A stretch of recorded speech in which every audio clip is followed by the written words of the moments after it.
डोलू डालू 2 सच्चा ईश्वर राजा अध्याय 46 DD2 46 निःशुल्क वेब उपन्यास।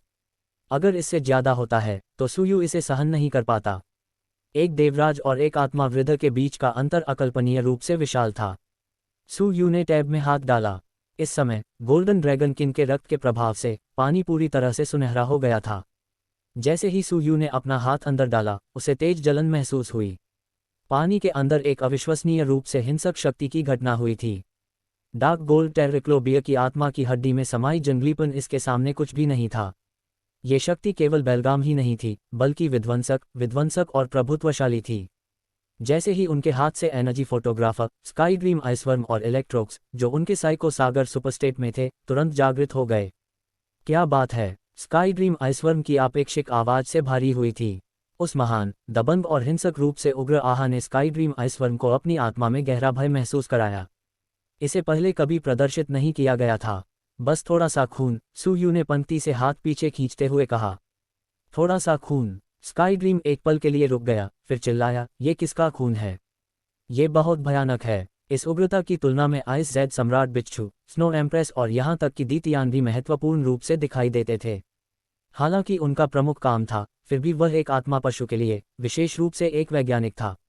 स्काई ड्रीम को लगा कि जीवन की झील के नीचे उसने जिस महान शासक को कभी देखा था, उसकी आभा भी इस सीधे से खून के समान कण-कण नहीं थी। वह महान शक्तिशाली शासक था और उसका व्यक्तित्व प्रभावशाली था, लेकिन उसके जीवन की भावना थी। लेकिन यह विनाशकारी शक्ति थी। ये किसी दिव्य देवता का रक्त होना चाहिए, जिसमें विनाश का गुण हो। एक धुंधली रोशनी टिमटिमाए और इलेक्ट्रोलक्स की मायावी टॉप उभरती हुई। सुयू के साइको सागर में प्रवेश करने के बाद ये पहली बार था जब वह खुद से बात कर रही थी। अरे बोबे, तुम हो कौन? मेजबान इलाके के लिए विज्ञापन कर रहे हो? स्काई ड्रीम ने अपने दांत तब खोले जब उसने देखा कि इलेक्ट्रोलक्स, जो अब तक चुप था, अचानक लग गया। सूर्य, चंद्रमा और मठ पर मेरी पकड़ है। इस दुनिया में मेरे जैसा कोई नहीं है। लोग मुझे कभी अमर पवित्र देवता, इलेक्ट्रोक्स, अमरों का प्रकोप कहते थे। अमर पवित्र देवता? रोबोट आदमी, क्या तुम मजाक कर रहे हो? क्या तुम देवता हो? स्काई ड्रीम ने संशय से पूछा। अगर मैं चाहूं तो बहुत पहले ही यमराज बन जाऊं। इलेक्ट्रोलक्स ने शांत भाव से दिया जवाब। मुझ पर इस पर विश्वास नहीं हो रहा। आप इस पर विश्वास कर सकते हैं। सुयू की आवाज बीच में ही रुक गई। यदि ये वयोवृद्ध व्यक्ति अपनी चरम सीमा पर होता है, तो वह निश्चित रूप से किसी देवता से भिन्न नहीं होता है। क्या तुम इसे महसूस नहीं कर सकते? उनकी आत्मा का सार दिव्य है, जो केवल देवताओं के बराबर है। दिव्य अपना? स्काई ड्रीम स्तब्ध रह गया। अपनी मूल क्षमता का उपयोग करने में असमर्थ होने के कारण उसकी बोध शक्ति बहुत कमजोर हो गई थी। हालांकि ऐसा प्रतीत होता था कि इलेक्ट्रोलक्स की आत्मा की गुणवत्ता वास्तव में उसकी अपनी गुणवत्ता से कहीं बेहतर थी। हाय रे, कितना दयनीय है! उसे लगा था कि वह आखिरकार किसी को धमका सकता है, लेकिन यहाँ असली मस्खरा कौन था? आप सचमुच बहुत दूरदर्शी हैं, आम लोगों से कहीं अधिक। इलेक्ट्रोलक्स ने सुयू के संपूर्ण मानसिक सागर को घेरने वाले 9 रंगों के प्रकाश को देखकर विस्मित महसूस किया। इस 9 रंगों वाले प्रकाश का स्तर इतना ऊंचा था कि अपनी चरम सीमा पर भी वह इसकी बराबरी नहीं कर सकता था। वरिष्ठ, आप बहुत दयालु हैं, सुयू ने टब में औषधीय पाउडर की थैलियां डालते हुए उत्तर दिया। इसका उद्देश्य रक्त में मौजूद कुछ उग्रता को बेअसर करना था। यह किस प्रकार के दिव्य पशु का रक्त है? इसका दबाव कल्पना से परे है, इलेक्ट्रोलक्स ने पूछा। स्काई ड्रीम ने भी उत्सुकता से अपने कान खड़े कर लिए। ये स्वर्ण ड्रैगन राजा का रक्त है, सुयू ने बिना किसी झिझक के उत्तर दिया और औषधीय पाउडर डालना जारी रखा। Golden dragon king? मैंने इसके बारे में कभी नहीं सुना, लेकिन यह एक भयानक दिव्य जानवर होना चाहिए, इलेक्ट्रोलक्स ने आश्चर्य व्यक्त किया।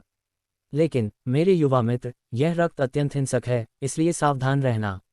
शुरुआती हैरानी के बाद इलेक्ट्रोलक्स ने सुयू को याद दिलाया। आपकी चिंता के लिए धन्यवाद। मेरे पास पहले से ही एक योजना है, सुयू ने औषधीय पाउडर का काम खत्म करते हुए जवाब दिया। पाउडर मिलाने के बाद रक्त की शक्ति की तीव्रता थोड़ी कम हो गई, हालांकि यह अभी भी उग्र बनी रही। सुयू को कोई आपत्ति नहीं थी। उसने अपने कपड़े उतारे और टब में उतरकर बैठ गया। सुनहरा तरल पदार्थ उसकी छाती तक चढ़ गया और उसका पूरा शरीर तीव्र ऊर्जा से भर गया। विनाशकारी आभा की अकल्पनीय प्रचंडता बेरहमी से सुयू के शरीर में प्रवेश कर गई। अपने मजबूत शरीर के बावजूद सुयू की त्वचा तुरंत लाल हो गई। टब में सुनहरा तरल उबल रहा था और गोल्डन ड्रैगन किंग के रक्त ऊर्जा के अंश सुयू के अंगों और हड्डियों में प्रवाहित हो रहे थे। उसके भीतर स्वर्ण ड्रैगन राजा की इच्छाशक्ति थी, अभिमानी, उग्र और अजेय, जो सुयू के दिमाग में उमड़ रही थी। सब कुछ नष्ट करने पर आमादा विचारों की बाढ़ ने सुयू के मानसिक सागर पर हमला कर दिया और उसकी इच्छाशक्ति को झुकाने का प्रयास किया। अगर सुयू अपना आपा खो देता तो वह संभवतः एक बुद्धिहीन, विनाशकारी राक्षस बन जाता। जैसे जैसे रक्त ऊर्जा का प्रवाह जारी रहा, सुयू के शरीर पर सुनहरे शल्क भी दिखाई देने लगे। रक्त की अपार शक्ति सुयू के वंश को पुनर्लिखित करने का प्रयास कर रही थी। ये ड्रैगन वंश का प्रभुत्व था। आप चाहे जो भी प्राणी हो, ड्रैगन के रक्त के संपर्क में आने से आप में परिवर्तन आ जाता था। सुयू अपने मन से लेकर शरीर तक अत्यधिक दबाव में था, लेकिन सुयू शांत रहा। उसके माथे के बीचों बीच अचानक 9 रंगों की रोशनी फूट पड़ी। ड्रैगन देवता की शक्ति उसके शरीर में प्रवाहित हुई और उसने अपने बल के अधीन सारी रक्त ऊर्जा को वश में कर लिया। उसके शरीर पर मौजूद सुनहरे शल्क फीके पड़ने लगे और रक्त के कारण उत्पन्न आक्रामक स्थिति तुरंत ठीक हो गई। उसके मन में, सुयू के नियंत्रण में, ड्रैगन देवता की शक्ति ने उग्र विचारों को घेर लिया था। हालांकि गोल्डन ड्रैगन किंग की अवशिष्ट इच्छाशक्ति भयावह थी, लेकिन वह ड्रैगन गॉड की शक्ति के सामने कुछ भी नहीं थी। स्वर्ण ड्रैगन राजा चाहे कितना भी शक्तिशाली क्यों न हो, वह ड्रैगन देवता की शक्ति का केवल आधा ही था और वास्तविक ड्रैगन देवता की शक्ति से उसकी तुलना नहीं की जा सकती थी। इसके अलावा ये तो बची हुई इच्छाशक्ति का मात्र एक अंश था। जैसे जैसे गोल्डन ड्रैगन किंग के उग्र विचार दबते गए, सुयू धीरे धीरे स्थिर होता गया। जीवन की झील की तलहटी में गु युएना, जो कुछ समय से अचेत अवस्था में थी, अचानक जाग उठी। उसकी बैंगनी आंखें चमक उठीं और उनसे रहस्यमय गरिमा का आभास हुआ। ये गोल्डन ड्रैगन किंग की आभा है। गु युएना ने अपने उल्टे तराजू से आने वाली आभा को महसूस किया और उसका चेहरा तुरंत गंभीर हो गया। लेकिन क्या स्वर्ण ड्रैगन राजा दिव्य लोक में सील नहीं है? वह स्वर्ण ड्रैगन राजा से कैसे मिल सकता था? क्या स्वर्ण ड्रैगन राजा उसे नुकसान पहुंचा सकता है? गु युएना की आंखों में थोड़ी बेचैनी झलक उठी। गोल्डन ड्रैगन किंग की मानसिकता को देखते हुए, अगर उसका सामना उससे हुआ तो वह बिना किसी झिझक के उसे निगल जाएगा। स्वर्ण ड्रैगन राजा 2 बार नहीं सोचेगा। नहीं, रुको, यह आभा स्वयं स्वर्ण ड्रैगन राजा की नहीं हो सकती। क्या ये स्वर्ण ड्रैगन राजा द्वारा छोड़े गए रक्त या शल्कों से हो सकती है? गु युएना ने इसे ध्यान से महसूस किया और तुरंत राहत की सांस ली। वह आभा वास्तव में गोल्डन ड्रैगन किंग की ही थी, लेकिन वह एक जड़विहीन स्रोत की तरह थी, बहुत कमजोर। वह असली शरीर जैसा नहीं लग रहा था, बल्कि उसके शरीर के अवशेष जैसा लग रहा था। अगर ऐसा है तो शायद ये कोई आपदा नहीं, बल्कि एक अवसर है, गु युएना ने धीरे से कहा। हालांकि गोल्डन ड्रैगन किंग की कुछ शक्ति शेष रह गई थी, लेकिन चाहे वह कितनी भी दबंग क्यों न हो, वह सुयू को नुकसान नहीं पहुंचा सकती थी, जिसके पास ड्रैगन गॉड की शक्ति थी। हालांकि सुयू की ड्रैगन गॉड शक्ति अभी भी अपने प्रारंभिक चरण में थी, फिर भी यह आखिरकार ड्रैगन गॉड की शक्ति थी जो उस पर और गोल्डन ड्रैगन किंग दोनों पर पूर्ण प्रभुत्व रखती थी। फिर भी, भले ही यह सच हो, जांच कर लेना और सुनिश्चित हो जाना बेहतर है। इसी विचार को ध्यान में रखते हुए गु युएना ने अपने उल्टे तराजू की स्थिति का उपयोग करके एक आध्यात्मिक प्रक्षेपण भेजा। बाथरूम में, अंतरिक्ष में एक कंपन के साथ अचानक एक अलौकिक आकृति प्रकट हुई। सुयू को अपने सामने देखकर उसने राहत की सांस ली। लकड़ी के टब में सुनहरा तरल पदार्थ लहरें बना रहा था, जिससे एक परिचित आभा निकल रही थी। तो ये गोल्डन ड्रैगन किंग का खून है। इस आदमी को ये कहाँ से मिला? गु युएना ने हैरानी से अपनी कोमल भौहें सिकुड़ीं। स्वर्ण ड्रैगन राजा को दिव्य लोक में लंबे समय से सील कर दिया गया था। उसका रक्त दोलुओ महाद्वीप पर कैसे रह सकता है? क्या यह अतीत में हुए युद्ध के दौरान यहाँ गिरा होगा और किसी तरह अब तक सुरक्षित रह गया होगा? गु युएना सोच में पड़ गई। उसकी खूबसूरत आंखों में अनिश्चितता झलक रही थी। यह आदमी सचमुच रहस्यमय है। गु युएना ने सुयू की ओर एक नज़र डाली और करीब से देखने पर वह स्काईड्रीम और इलेक्ट्रोलक्स को भी देख सकी, जो सुयू के आध्यात्मिक सागर के भीतर छिपे हुए थे। एक पराई दिव्य चेतना। इसकी गुणवत्ता उच्च है, प्रथम स्तर के देवता से कम नहीं, लेकिन ये केवल एक अवशेष आत्मा का एक अंश मात्र है। गु युएना की आंखें झपक उठीं क्योंकि वह ये हिसाब लगा रही थी कि क्या ये दिव्य चेतना सुयू के लिए खतरा पैदा कर सकती है। अगर ऐसा होता तो वह इसे अभी मिटाने में जरा भी संकोच नहीं करती।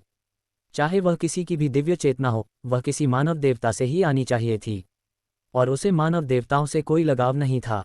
उसे इस बात का भी डर था कि कहीं सुयू इन मानव देवताओं के बहकावे में न आ जाए। ये सोचते ही उसकी आंखों में एक ठंडी चमक सी आ गई। सुयू के आध्यात्मिक सागर में स्काईड्रीम आइसवर्म पहले ही डर से कांपते हुए एक गेंद की तरह सिकुड़ गया था। इलेक्ट्रोलक्स ने भी गु युएना की आध्यात्मिक ऊर्जा को गंभीरता से देखा, मानो उसका सामना किसी अभूतपूर्व शत्रु से हुआ हो। उसने इसे पहचान लिया, ये वास्तव में एक देवता था, और एक ऐसा व्यक्ति जिसकी आध्यात्मिक शक्ति अविश्वसनीय रूप से उच्च थी, शायद देवताओं में भी सबसे शक्तिशाली में से एक। जैसे ही इलेक्ट्रोलक्स विचार कर रहा था, उसने खुद को प्रकट करने की तैयारी शुरू कर दी। उसे नहीं पता था कि यह नवागंतुक मित्र है या शत्रु, लेकिन इस समय उसके पास उपस्थित होने के अलावा कोई विकल्प नहीं था। वे सभी सुयू के आध्यात्मिक सागर में परजीवी की तरह थे। अगर सुयू को कुछ हो जाता तो उनमें से कोई भी बच नहीं पाता। अरे तुम क्या कर रहे हो? स्काईब्लीम आइसवर्म ने इलेक्ट्रोलक्स की परछाई को देखा और पूछा। मैं उससे मिलने जा रहा हूँ, इलेक्ट्रोलक्स ने शांत भाव से उत्तर दिया। स्काईब्लीम आइसवर्म को पसीना आ गया। बूढ़े आदमी, क्या तुम मरना चाहते हो? क्या तुम्हें पता है कि वह कितनी ताकतवर है? और तुम यूं ही उससे मिलने जा रहे हो? मैंने अपने जीवन में कभी किसी से भय नहीं किया। अगर कोई सच्चा देवता भी अवतरित हो जाए तो भी मैं उसका सामना करने का साहस रखूंगा, इलेक्ट्रोलक्स ने शांत भाव से कहा। हाँ हाँ, तुम कमाल हो, तुम तो यमराज हो। लेकिन इसे बॉस को संभालने दो, वो तो दुश्मन भी नहीं है। स्काईब्लीम आइसवर्म ने मुंह फुला लिया।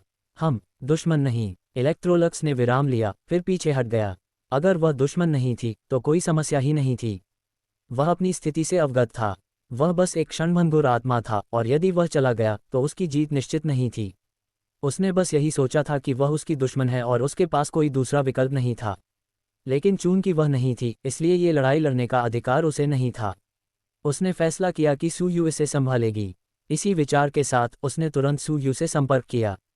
सुयू गोल्डन ड्रैगन किंग के रक्त की शक्ति को अवशोषित करने पर पूरी तरह से ध्यान केंद्रित कर रही थी, इसलिए उसने बाहर क्या हो रहा था इस पर ध्यान नहीं दिया था। लेकिन जब इलेक्ट्रोलक्स ने उनसे संपर्क किया तो सुयू ने अपना कुछ ध्यान इस स्थिति पर केंद्रित किया।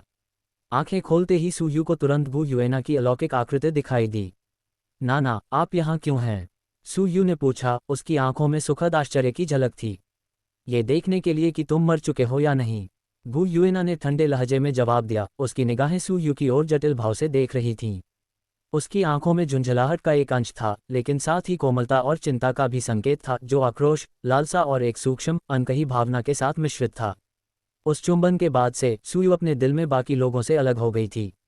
हे, मुझे पता था कि तुम मेरे बारे में चिंतित हो। मैं खुश हूं, सुयू ने खिलखिलाती मुस्कान के साथ हंसते हुए कहा। अगर उसे उसकी चिंता नहीं होती तो वू युएना आत्मा के रूप में इतनी दूर क्यों आती? आखिरकार वू युएना दिव्य लोक द्वारा खोजे जा रहे प्रमुख लक्ष्यों में से एक थी। प्रकट होकर उसने खुद को देवताओं के सामने उजागर करने का जोखिम उठाया। लेकिन फिर भी वह वहां आ गई। इसका क्या मतलब है, इस बारे में ज्यादा सोचने की जरूरत नहीं थी। इसके अलावा सुयू को मन ही मन राहत महसूस हुई। अगर गोल्डन ड्रैगन किंग ने अभी अभी हंगामा न किया होता और अगर तांग सान ने उससे निपटने के लिए कदम न उठाया होता तो वू युएना का राज खुल सकता था। तुम्हारे बारे में चिंतित, ये कैसी बकवास है? वू युएना ने सुयू को उदासीनता से देखा। अगर तुमने वापस आने की हिम्मत की तो बस इंतजार करो और देखो कि मैं तुम्हारे साथ कैसे पेश आऊंगा। सुयू लगातार मुस्कुराती रही। इससे तो मेरी वापस आने की इच्छा और भी बढ़ जाती है। भला मैं तुम्हें और कैसे देख पाऊंगी? मुझे दंडित करने की बात हो तो बेझिझक करो। आखिरकार तुम मेरी भावी पत्नी हो और ये तुम्हारा ही अधिकार है कि तुम मेरा प्रबंधन करो। वू युएना ने नाक सिकुड़ी। यह मत सोचो कि तुम मुझे इतनी आसानी से मूर्ख बना सकते हो। मुझे फुसलाना इतना आसान नहीं है। आपको कैसे पता चलेगा कि मैं आपको बेवकूफ़ बना रहा हूँ? क्या आपने इसे पहले कभी आजमाया है? ओह हाँ, आपने इसे आजमाया है। सुयू ने वू युएना के लाल होंठों पर एक नज़र डाली। उसके चेहरे पर एक शरारती मुस्कान थी। वू युएना के गाल शर्म से लाल हो गए और उसने सुयू के माथे पर एक थप्पड़ मारा, जिससे एक लाल निशान पड़ गया। सुयू दर्द से चीख उठी। बेडरूम में ख्यालों में खोए हुए वांग डोंग चौंक गए और जल्दी से पूछा, सुयू क्या हुआ? कुछ नहीं, मैं दीवार से टकरा गया। चोट लग रही है, सुयू ने उत्तर दिया। ओह, बाथरूम छोटा है, सावधान रहना। ये सुनकर कि मामला गंभीर नहीं है, वांग डोंग को राहत मिली, लेकिन फिर भी उसने उसे याद दिला दिया। समझ गया। सुयू की आवाज वापस आ गई। वू युएना ने भौहें चढ़ाईं और उसकी निगाहें दीवार के पार छात्रावास के कमरे में वांग डोंग पर टिक गईं। अपनी पैनी नज़रों से वू युएना की नज़र से वांग डोंग के बारे में कुछ भी नहीं बच पाया। यहाँ एक लड़की क्यों है? वह कौन है? वू युएना की भौहें उठीं और उसकी बैंगनी आंखें सुयू पर एक डरावनी नज़र से टिक गईं। क्या आपको ईर्ष्या हो रही है? सुयू बिल्कुल भी नहीं डरी और इसके बजाय उसने वू युएना को चिढ़ाया। वू युएना ने उसके माथे पर फिर से थप्पड़ मारा, जिससे एक और उभार उभर आया। इस बार सुयू चिल्लाया नहीं, लेकिन दर्द से कराह जरूर उठा। ना, ये बहुत कठोर था। इससे दुख होता है। सुयू ने दया भरी निगाहों से वू युएना को देखा। मजाक करना बंद करो, मैं यहाँ खेलने नहीं आया हूँ। वू युएना का चेहरा गंभीर हो गया और उसकी आंखें सख्त हो गईं। आखिर ये लड़की कौन है? उस पर देवराजा स्तर की दिव्य मुहर लगी हुई है। क्या आपको इसकी जानकारी है? डॉलू डालू दो सच्चा ईश्वर राजा अध्याय 47 DD2 47 निःशुल्क वेब उपन्यास। मुझे पता है। सुयू का चेहरा गंभीर हो गया और उसने शांत स्वर में कहा, तुम्हें पता है फिर भी तुम उसे अपने तीनों करीब रहते हो। क्या तुम तत्व हो? इसका क्या मतलब है? इसका मतलब है कि उसके पीछे एक मानव देवराज है। क्या हथियार? यह बात समझ में आती है। क्या तुम अपनी पहचान भूल गए हो? गु युएना ने सत्यासा से सुयू को बुएरा, मानो उस पर विश्वास ही नहीं हो रहा था कि वह कितना प्यारा है। उसे यू की वफादारी पर कोई शक नहीं था। अंतिम सुयू ड्रैगन देवता का पुनर्जन्म था, स्वभाव से देवताओं का सबसे बड़ा शत्रु। यदि सुयू ने अभी तक अपनी पूर्ण शक्ति प्राप्त नहीं की है तो वह आत्मा राक्षसों की नेता नहीं है। पहचान के दावे से सुयू उससे भी कहीं अधिक वैध था। भला कोई नेता भला कैसे हो सकता है? लेकिन गुएना को यह नहीं पता था कि किसी नेता ने दल बदल लिया था, और दल बदलने वाली वह खुद ही थी। बिल्कुल, मैं भूली नहीं हूँ। मैं बिल्कुल सच में हूँ, सुयू ने कहा। तो फिर विवाह योजना क्या है? क्या आप इंसानी देवताओं के साथ नहीं जाना चाहेंगे? गुपैड युएना का चेहरा एकदम ठंडा, उसकी आंखें बर्फ की तरह तेज और इच्छुक हो गईं। तुम क्या सोच रही हो? अंकल दीतियान, आंट बीजी और मिंगली, जो मेरे परिवार के सभी सदस्य हैं, उन्हें भी ध्यान में रखे बिना भी मैं साथ ही धोखा नहीं द लक्ष्य, सिर्फ कुछ के लिए भी नहीं। सुयू ने निकोलस से गुयुएना की ओर देखते हुए कहा। गुएना की आंखों में छिपी हुई शर्म की एक झलक तो दिखी, लेकिन उसका चेहरा भावहीन हो रहा था। बेकार, क्या तुम्हें दिन रात सिर्फ प्यार और रोमांस के बारे में ही पता चलता है? गुएना ने कोल्ड स्वर में पूछा। मैं और किस बारे में सोचूंगा? सुयू ने अज़ुल का नाटक किया, हालांकि मन हो ही रहा था कि वह हंस रहा था। तुम अपने प्रेम में डूबे दिमाग से ऐसी झलक कैसे दिखाते हो? अगर मैं हथियार मना लूं तो यह मेरी सबसे बड़ी सफलताओं में से एक होगी। बाहरी बिजनेस से पहले आंतरिक मामले से जरूरी। आप, गुएना क्रोम से कांप निकला। जब आप इस दुनिया में अजेय हो जाते हैं तो क्या हासिल नहीं कर पाएंगे? आप मुझसे निराश हो गए हैं। उन्होंने यू की तरफ से घूर घूर कर भरी नजरों से देखा और मुग्ध हो गईं। सू यू ने झटकेपट हाथ से पकड़ उसे पकड़ लिया। उन्होंने कहा, मैं तो बस मजाक कर रहा था, बस मजाक कर रहा था। मैं तो बस मजाक कर रहा था। मुझे कैसे पता चले कि तुम इसे चुने से ले लोगे? मैं अपने मिशन और श्लोक को नहीं भूला हूँ। नाना, कृपया हमेशा याद रखें हम एक ही पक्ष में हैं। जब सुयू को यह पता चला कि वह ड्रैगन देवता का पुनर्जन्म है तो दीतियान ने उसे अपने श्लोक का महत्वपूर्ण हिस्सा बताया था। बाद में गु युएना ने भी उन्हें कई बार दिल की फिल्मी बातें बताईं और बताया कि दिव्यलोक उनका दुश्मन है। दिव्यलोक और आत्मा समुद्र के बीच की शत्रुता उनके बीच सर्वविदित थी। गु युएना का मानना था कि सुयू केवल महिलाओं के बारे में ही नहीं सोच सकता, उसे सोल बीस्ट कबीले की जिम्मेदारी भी निभानी थी। लेकिन उसे इस बात का जरा भी अंदाजा नहीं था कि सुयू उससे कहीं आगे की सोच रहा था। सुयू की बातें सुनकर गु युएना के चेहरे पर थोड़ी नरमी आ गई। उसने अपना कोमल हाथ उठाया और धीरे से सुयू के चेहरे को छुआ। तुम अभी जवान हो और मैं जानता हूं कि तुम्हारा ध्यान आसानी से भटक जाता है, लेकिन तुम्हें अपनी जिम्मेदारी कभी नहीं भूलनी चाहिए। मैंने तुमसे किए वादे नहीं भूले हैं, इसलिए मुझे उम्मीद है कि तुम भी मुझसे किए वादे नहीं भूलोगे। 30 साल की उम्र से पहले मैं तुम्हें देवत्व प्राप्त करते हुए देखना चाहती हूँ, गु युएना ने धीरे से कहा। मैं करूँगा, सू यू ने सिर हिलाया। तो फिर इस लड़की का मामला क्या है? गु युएना ने विषय बदल दिया और वांग डोंग के मुद्दे पर लौट आए। सू यू ने गहरी सांस ली, अपने आध्यात्मिक सागर को अलग करने के लिए ड्रैगन गॉड सील को सक्रिय किया और फिर कहा, नाना, मैंने दिव्यलोक का ध्यान आकर्षित किया है। इस लड़की को दिव्यलोक के एक देव राजा ने मेरे साथ रहने के लिए भेजा है। क्या? गु युएना का चेहरा पीला पड़ गया। क्या दिव्यलोक ने आपकी पहचान का पता लगा लिया है? बिल्कुल ऐसा नहीं है, लेकिन उन्हें पता चल गया है कि मैं नियति की संतान हूँ, सू यू ने समझाया। नियति की संतान का भाग्य देवता बनना तय है। इसलिए देवराज ने तुम्हें भावनात्मक रूप से बांधने और उस तरह से नियंत्रित करने की उम्मीद में तुम्हारे पास एक लड़की भेजी है। अनुमान लगाते ही गु युएना का चेहरा गंभीर हो गया। जब बात उसकी अपनी भावनाओं की नहीं होती थी तो गु युएना की बुद्धि बहुत तेज थी। देखा, उसकी बुद्धिमत्ता अब पूरी तरह से काम कर रही थी। शायद भगवान राजा की यही योजना है, सुयू ने अपने हाथ फैलाते हुए उत्तर दिया। मैं उसे मार डालूंगा। गु युएना की आंखों में एक तीव्र चमक कौंध गई। भला वह किसी ऐसे व्यक्ति को कैसे बर्दाश्त कर सकती थी जो सोल बीस्ट कबीले के भविष्य के साथ खिलवाड़ करने की कोशिश कर रहा हो? नहीं, अगर तुमने कोई कदम उठाया तो तुम्हारा भेद खुल जाएगा और फिर हमें दिव्यलोक द्वारा पूर्ण पैमाने पर आक्रमण का सामना करना पड़ेगा। सू यू ने इस विचार को खारिज करते हुए अपना सिर हिलाया। तो फिर आपकी योजना क्या है? गु युएना थोड़ी शांत हो गई। हमें बस हालात के हिसाब से चलना होगा। मैं सतर्क हूँ और वे मुझे इतनी आसानी से बहका नहीं पाएंगे। लेकिन नाना, अब से मुझसे मिलने मत आना। ये बहुत खतरनाक है। अगर मुझे तुमसे मिलना होगा तो मैं तुम्हें ढूंढने के लिए स्टारडो आऊंगा। हमें सावधान रहना होगा ताकि हमारी पहचान उजागर न हो। सू यू ने गंभीर आंखों से उसे चेतावनी दी। इस बार तो वे भाग्यशाली रहे, लेकिन अगर वू युएना फिर अचानक प्रकट हुई तो तांग सान को जल्द ही कुछ पता चल जाएगा। मैं समझता हूँ। वू युएना ने सिर हिलाया, उसका चेहरा उदास था। उसने कभी नहीं सोचा था कि भाग्य के पुत्र होने की वजह से सू यू ऐसी विकट परिस्थिति में फंस जाएगा। अगर मुझे पता चल गया कि तुम कौन हो तो मैं दिव्य लोक पर हमला करते समय तुम्हें मार डालूंगी, वू युएना ने गुस्से से बुदबुदाते हुए कहा। भगवान राजा के प्रति उसकी नफरत और भी बढ़ गई थी। इस ईश्वर राजा की हिम्मत कैसे हुई आत्मा राक्षसों के भविष्य को बदलने की? जरूर उन्हें मृत्यु की इच्छा है। वैसे आपको कैसे पता चला कि दिव्य लोक का एक देवराज आपको देख रहा था? वू युएना को अचानक कुछ एहसास हुआ। सू यू अभी भी इतना कमजोर था। उसे ये सब कैसे पता चला? सू यू ने पलकें झपकाईं। दुनिया की इच्छा ने मुझे बताया। जब संदेह हो तो बस इसे संसार की इच्छा पर दोष दे दो। अगर विश्वास न हो तो जाकर स्वयं संसार की इच्छा से पूछ लो। क्या दुनिया की इच्छा तुम्हें इतना महत्व देती है? वू युएना हैरान थी। ऐसा लग रहा था कि विश्व की इच्छा ने सू यू को बहुत महत्व दिया था। क्या यही नियति की संतान होने का सच्चा मूल्य था? क्या ऐसा हो सकता है कि डोलुओ महाद्वीप दिव्य क्षेत्र से अलग होकर स्वयं एक देव तारा बनना चाहता हो? वू युएना ने मन ही मन अनुमान लगाया, लेकिन उसका अनुमान पूरी तरह निराधार नहीं था।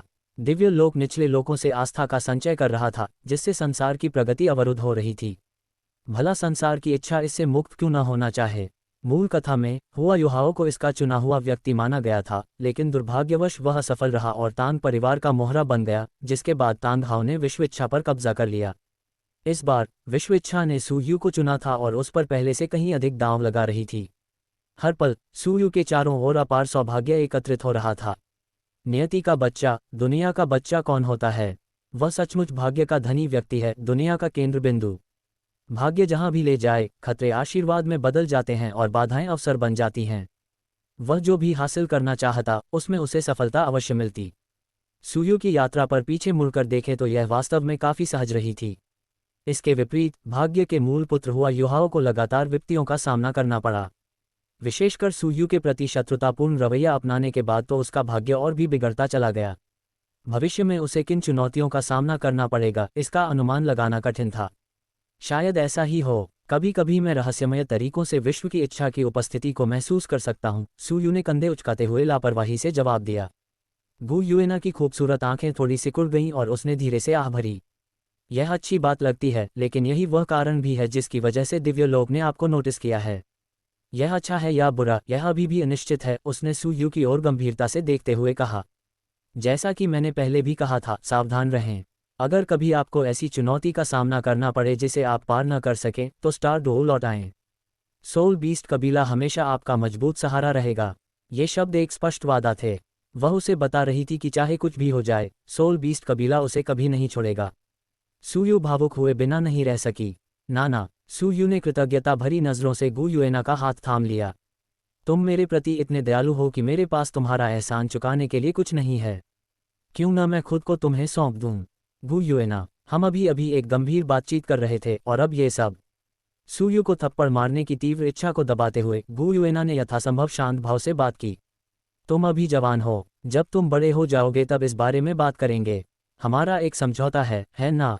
लेकिन अगर मैं इंतजार नहीं कर सकता तो क्या होगा? स्मैक। सू यू ने अपना माथा ढंक लिया और दर्द से कराह उठा। तुम मुझे हमेशा क्यों उकसाते हो? तुम खुद को रोक ही नहीं सकते, है ना? वू युएना ने धीरे धीरे अपना हाथ पीछे खींच लिया। उसके कोमल चेहरे पर क्रोध और निराशा का मिलाजुला भाव था। अपनी साधना पर ध्यान दो। अगर 30 साल की उम्र से पहले तुम देवता नहीं बने तो बस देखते रहो कि मैं तुम्हारे साथ क्या करूंगा। हम्फ। गुस्से भरी निगाहों से घूरते हुए वू युएना झल्लाकर वहां से चली गई।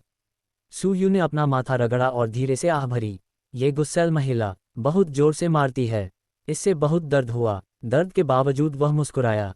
उसके सिर पर चोट का निशान बड़ा और दर्दनाक था, लेकिन वू युएना ने कमाल का संयम दिखाते हुए उसे बिना कोई गंभीर नुकसान पहुंचाए मारा था। ऐसा नहीं था कि सू यू जानबूझकर उसे उकसा रहा था, वह बस वू युएना की भावनाओं को पूरी तरह शांत नहीं होने देना चाहता था। पूरी तरह शांत वू युएना को बहकाना बहुत मुश्किल होता। फिलहाल भले ही वह चली गई थी, लेकिन उसका मन निस्संदेह अभी भी अशांत था। कम से कम जब भी वह उसके बारे में सोचती तो शायद उसे थोड़ी झुंझलाहट महसूस होती। और इतना ही काफ़ी था। वू युएना जैसी शख्सियत के लिए, जिसने कई साल जी लिए थे लेकिन जिसकी भावनात्मक दुनिया सरल थी, साधारण तरीके काम नहीं आते।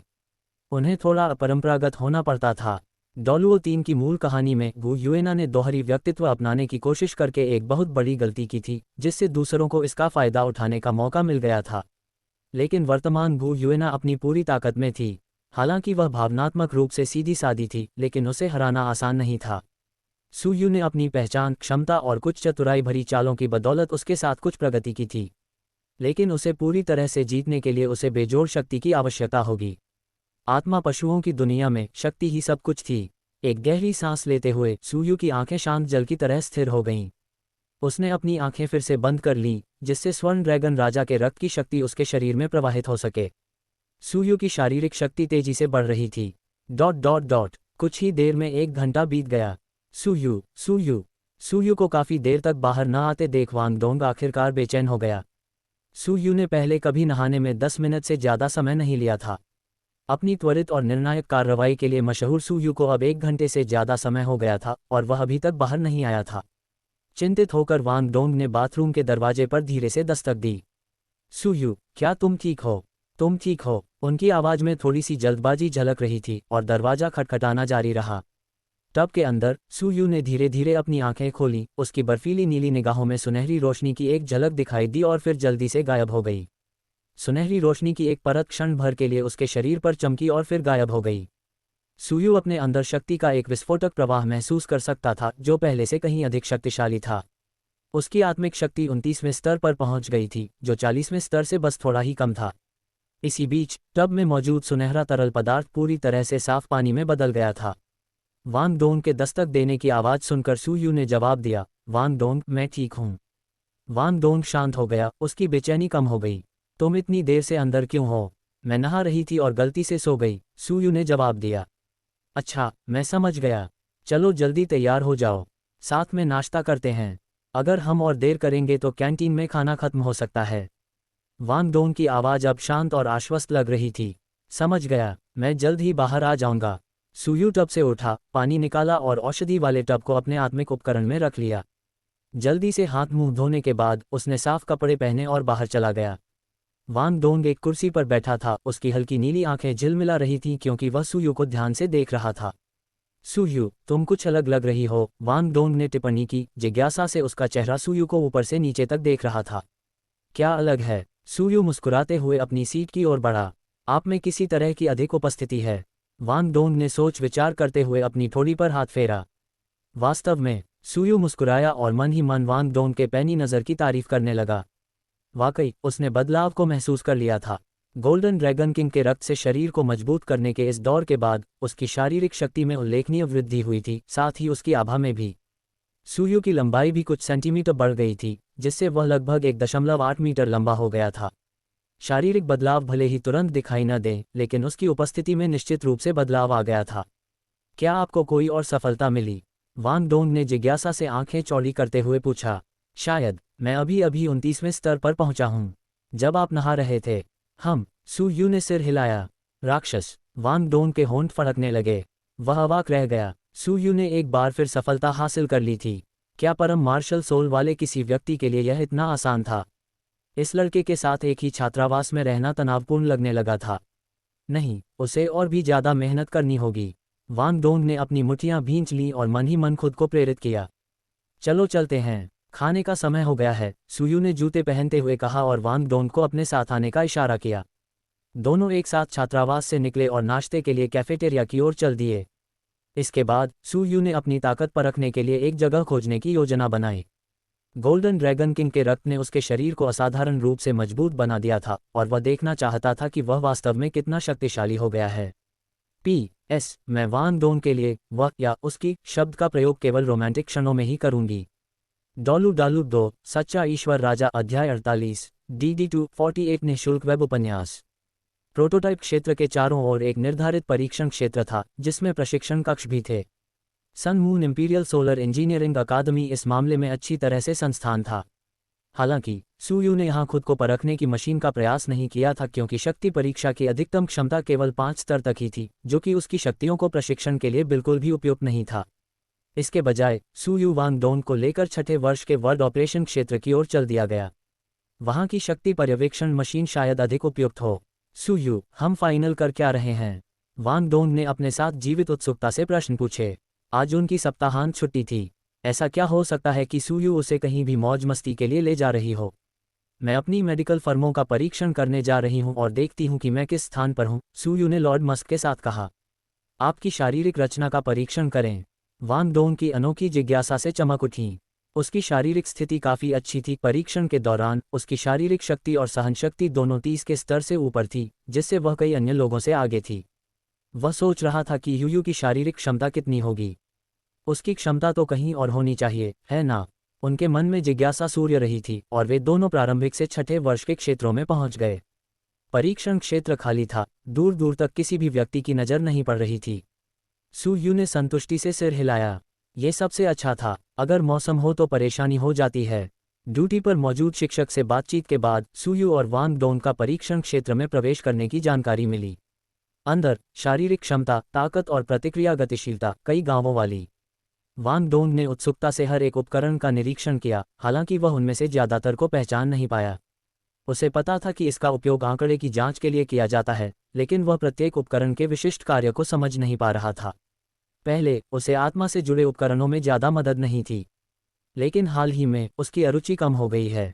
उसे पता नहीं क्यों, लेकिन अंदर ही अंदर वह आत्मा से जुड़े उपकरण को पहले सूक्ष्मदर्शी नहीं करता था। हालांकि अब भी उन्हें कोई पसंद नहीं था, लेकिन उनका विरोध कम हो गया था। इस चीज़ का उपयोग कैसे किया जाता है? वांग डोंग ने सुयू से पूछा। उसकी आवाज़ में जिज्ञासा स्पष्ट थी। ये बहुत आसान है। सुयू एक शक्ति उपकरण की ओर से उन्नत, यही वह मुख्य कारण था जिसके लिए वह यहाँ आया था। ड्यूटी पर मौजूदा शिक्षक मशीन के पास दिए गए, जिसमें कुछ आत्मिक शक्तियाँ और मशीनें रोशन हो उठीं। सुयू आगे बढ़ाया, अपने बाएं हाथ की गहरी कासी और कमजोरी की शक्ति का परीक्षण करने के लिए मुक्का मारा पर निर्धारित क्षेत्र। बूम! तेज हवा के झोंके के साथ सुयू का मुक्का मशीन पर जोर से लगा। पूरी मशीन हिल गई और ऊपर की स्क्रीन तेजी से चमकने लगी। अंक बेताशा उछलने लगे, तेजी से बढ़ते गए और अचानक स्क्रीन रुक गई और पूरी मशीन में अंधेरा छा गया। मशीन से काले आभूषण का एक पतला सा गुबार उठा। अभी क्या हुआ? वांग डोंग ने असमंजस में पूछा। ड्यूटी पर मौजूद शिक्षक ने सुयू को हैरानी भरी नज़र से देखते हुए अपने होंठ सिकोड़े। ताकत इतनी ज़बरदस्त थी कि मशीन की सीमा पार हो गई और वह टूट गई। छात्र, तुम किस कक्षा में पढ़ते हो? यह मशीन 50,000 जिन, लगभग 25,000 किलोग्राम या 55,000 पाउंड तक बल माप सकती है। क्या आप वाकई में इल्स्ट्रियस वर्च्यू हॉल से नहीं हैं?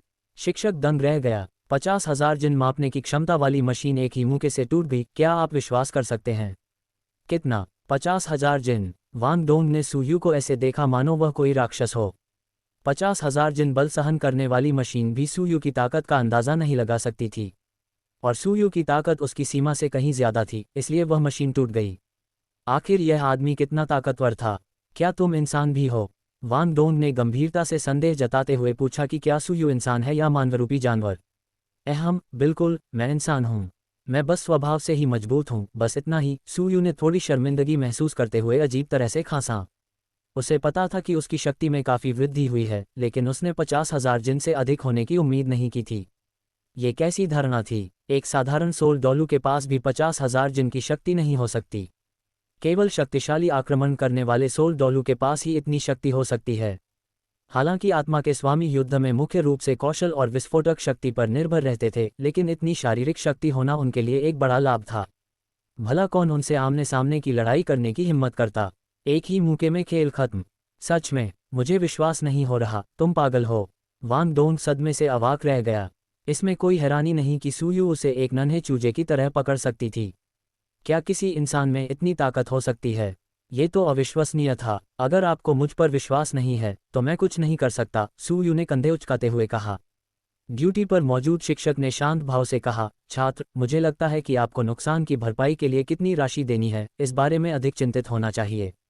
एक ही मुक्के से ताकत मापने वाली मशीन को तोड़ देना, शिक्षक ने ऐसा पहले कभी नहीं देखा था। सुयू के होंठ सिकुड़ गए। उसने न केवल अपनी ताकत का सही अंदाज़ा नहीं लगाया था, बल्कि अब उसे टूटी हुई मशीन का हर्जाना भी भरना पड़ रहा था। कितनी बुरी स्थिति है। अंत में सुयू ने नुकसान की भरपाई की और वांग डोंग के साथ छात्रावास लौट आए। इस घटना ने वांग डोंग को पूरी तरह से प्रेरित किया और उसने हर दिन बेतहाशा अभ्यास करना शुरू कर दिया। सुयू भी वांग डोंग के समर्पण के स्तर तक नहीं पहुंच सका। वांग डोंग का प्रयास इतना तीव्र था कि वह अब उसके जैसा नहीं लगता था। बेशक मेहनत रंग लाए। वांग डोंग में असाधारण प्रतिभा थी और इतनी मेहनत से उनकी प्रगति वाकई सराहनीय थी। इस बीच सू यू ने अपनी सामान्य गति बनाए रखी, दिन में आत्मा उपकरणों का अध्ययन किया और रात में ध्यान लगाया। उन्होंने प्राचीन नीले ड्रैगन से ड्रैगन हॉर्न बोन को आत्मसात करने के लिए भी समय निकाला, जिससे उन्हें आसानी से 40वें स्तर तक पहुंचने और आत्मा पूर्वज बनने में मदद मिली। उसे आधिकारिक तौर पर आत्मा पूर्वजों की श्रेणी में प्रवेश करने के लिए केवल एक आत्मा वलय की आवश्यकता थी, लेकिन सू यू को कोई जल्दी नहीं थी। उसकी आत्मा शक्ति बढ़ती रहेगी और वह बाद में आत्मा वलय प्राप्त कर सकता है। इस प्रकार दिन एक के बाद एक बीतते चले गए। इसी दौरान अप्रत्याशित आगंतुकों का एक समूह स्टार डो 1 में आ पहुंचा। समूह में लगभग 1 दर्जन लोग थे। सबसे आगे एक दुबली पतली युवती थी। वह बेहद खूबसूरत थी और उसका स्वभाव सौम्य था। उसके लंबे काले बाल कमर तक लहरा रहे थे, जिससे उसमें एक अलग ही शालीनता और गरिमा झलक रही थी। ऐसा लग रहा था मानो वह समूह की नेता हो। उसके दोनों ओर एक पुरुष और एक महिला खड़ी थीं। महिला में एक उग्र आभा थी, जबकि पुरुष में एक उग्र और हिंसक ऊर्जा झलक रही थी। समूह के केंद्र में एक और युवती थी, जिसका नेता के साथ एक गहरा संबंध प्रतीत होता था, और वे दोनों मिलकर टीम की निगरानी कर रही थीं। ये बात ध्यान देने योग्य थी कि पूरे समूह ने लाल रंग के कपड़े पहने हुए थे और उनकी छाती पर एक गोल-मटोल जीव की आकृति वाले बैज लगे हुए थे। स्पष्टतः वे सभी एक ही जगह से आए थे। सब लोग सतर्क रहें, हम जल्द ही मिश्रित क्षेत्र में प्रवेश करने वाले हैं, आगे बढ़ती हुई लड़की ने समूह को याद दिलाया। समूह के बिल्कुल पीछे एक मैला कुचैला आदमी था, जिसके एक हाथ में लौकी और दूसरे हाथ में चिकन का पैर था और वह चलते चलते खा रहा था। वह चिकन लेग को चबा रहा था और बीच बीच में लौकी से एक घूंट पी रहा था। उसके शांत और आरामदेह हाव भाव से ऐसा लग रहा था मानो वह खतरनाक स्टार डो जंगल में नहीं बल्कि किसी मनोरंजन पार्क में हो। उसने शराब का एक घूंट लिया, अपनी आस्तीन से बेतरतीब ढंग से मुंह पोंछा और फिर जम्हाई ली। शराब पीते पीते वह धीरे धीरे समूह के बाकी लोगों से पीछे चलने लगा। इसी बीच सौम्य स्वभाव वाली युवती के नेतृत्व में टीम पहले ही मिश्रित क्षेत्र में प्रवेश कर चुकी थी। स्टार डो 1 के पूरे क्षेत्र में मिश्रित क्षेत्र में आत्मा राक्षसों की सबसे विविध और प्रचुर मात्रा पाई जाती थी, यहाँ तक कि मुख्य क्षेत्र की तुलना में भी अधिक राक्षस मौजूद थे। यद्यपि मुख्य क्षेत्र में पुराने और अधिक शक्तिशाली राक्षस थे, लेकिन विविधता और संख्या के मामले में यह मिश्रित क्षेत्र से कहीं अधिक था। अंदर प्रवेश करते ही समूह अधिक सतर्क हो गया, धीरे धीरे और गंभीर भावों के साथ आगे बढ़ने लगा। यह कोई साधारण टीम नहीं थी, ये श्रेक अकादमी के उच्च स्तरीय छात्र थे। श्रेक अकादमी के उच्च स्तरीय दरबार में प्रवेश पाना एक ऐसी उपलब्धि थी जिसने उन्हें महाद्वीप के सबसे असाधारण प्रतिभावानों में शुमार कर दिया। श्रेक अकादमी के बारे में लोग चाहे जो भी कहें, इसके छात्र निस्संदेह पूरे महाद्वीप में सर्वश्रेष्ठ थे। यहाँ तक कि Sun Moon Imperial Solar Engineering अकादमी भी इस मामले में उनसे प्रतिस्पर्धा नहीं कर सकती थी। समूह की मुखिया झांग लेक्सुआन थीं, जिन्हें आंतरिक दरबार में सर्वोपरि प्रतिभा का दर्जा प्राप्त था। मात्र 23 वर्ष की आयु में ही वे 8 स्तर तक पहुंच चुकी थीं। उनकी साधना प्रतिभा को पिछले 3000 वर्षों में आंतरिक दरबार में सर्वश्रेष्ठ माना जाता था। झांग लेक्सुआन के अलावा इस समूह में हान रुओरुओ और वू मिंग जैसे अन्य उत्कृष्ट छात्र भी शामिल थे। हान रुओरुओ 7-6 स्तर की आत्मा ऋषि थीं, जो झांग लेक्सुआन के बाद दूसरे स्थान पर थीं। वहीं वू मिंग भी एक विलक्षण प्रतिभा के धनी थे और आत्मा ऋषि बनने के कगार पर थे। इस समूह ने पिछले महाद्वीपीय आत्मा मास्टर टूर्नामेंट में भी भाग लिया था। इनके अलावा चेंग मोक्सुआन, लुओ युआन, झांग ली, चूहे और अन्य लोग भी थे।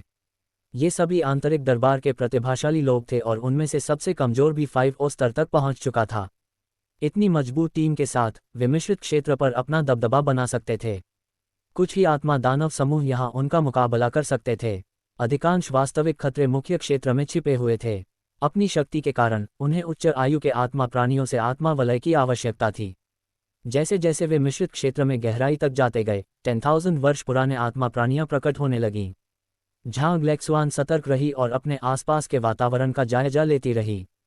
स्टार डो 1 जैसे खतरनाक स्थान पर लापरवाही का कोई विकल्प नहीं था। समूह आगे बढ़ता रहा, तभी झांग लेक्सुआन अचानक रुक गई और उसने हाथ उठाकर दूसरों को भी रुकने का इशारा किया। घने जंगल में एक दरार से झांग लेक्सुआन ने लगभग 4 मीटर लंबा और 2 मीटर ऊंचा एक लाल बाघ देखा, जिसका शरीर काली धारियों से ढका हुआ था और उससे एक हिंसक और भयंकर आभा निकल रही थी। बड़ी बहन, क्या तुमने कुछ देखा? वू मिंग ने पीछे से धीमी आवाज में पूछा। झांग लेक्सुआन मुड़ी और फुसफुसाते हुए बोली, ये एक लाल दानव बाघ है, लगभग 20,000 साल पुराना। लुओ युआन, ये तुम्हारे लिए एकदम सही है। 22 वर्षीय लू युआन, जो 6 स्तर का आत्मा सम्राट था, आंतरिक दरबार के शीर्ष छात्रों में से एक था।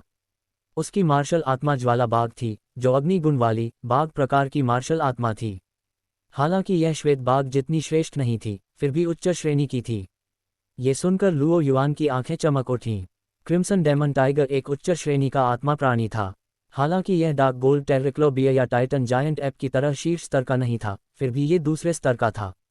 इसकी गुणवत्ता प्रभावशाली थी। अगर लुओ युआन को इसकी आत्मा वलय मिल जाती तो वह शायद नींद में भी मुस्कुराता। बड़ी बहन, मैं आप सब पर भरोसा करूंगा।